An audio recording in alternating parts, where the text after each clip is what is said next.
Top 5 des signes que tu vas progresser sur Overwatch. Abonnez-vous au Twitch, je live tous les soirs. Numéro 5, tu joues souvent au jeu. Ça peut paraître logique, mais quand je lis certains posts sur internet, j'ai l'impression que ça ne l'est pas du tout, donc je le mets quand même dans le top. Mais effectivement, si tu joues 3 à 5 fois par semaine, c'est quand même vachement plus pratique pour progresser que si tu lances 2 games par mois. Numéro 4, tu es quelqu'un de patient. Progresser sur Overwatch, ça peut être quelque chose de long et frustrant. Et des fois, pour pas péter un câble, faut vraiment un mental d'acier. Donc dis-toi qu'on est un peu tous dans le même bateau, ne t'en fais pas. C'est totalement possible de jouer mieux que les semaines passées, mais de ne voir aucun résultat sur tes rangs parce que tu ne joues pas encore assez bien pour monter. Donc prends ton mal en patience, ne te décourage pas et continue de chercher à progresser. Numéro 3, tu n'as pas peur de perdre ton rang. Si tu viens d'atteindre un nouveau pic et que tu ne touches plus jamais au compte de ta vie, déjà il y a un problème. Si tu lances plus de ranked après avoir atteint un nouveau pic, ça veut dire qu'au fond de toi, tu sais que tu ne mérites pas vraiment le rang et que tu as peur de voir la vérité en face. Pour progresser, il faut jouer contre des gens meilleurs,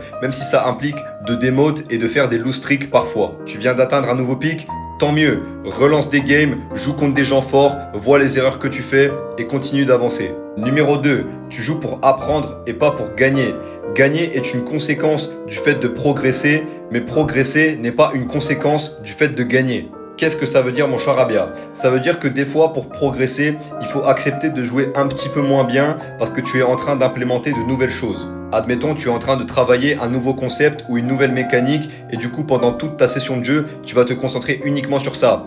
Ça veut dire que tu vas jouer moins bien parce que tu te concentres pas sur ton gameplay en général, mais que sur un seul aspect. Sur le court terme, ça va te faire perdre des parties, mais sur le long terme, tu vas énormément progresser à faire ça. Quelqu'un qui joue constamment pour apprendre finira toujours par devenir excellent.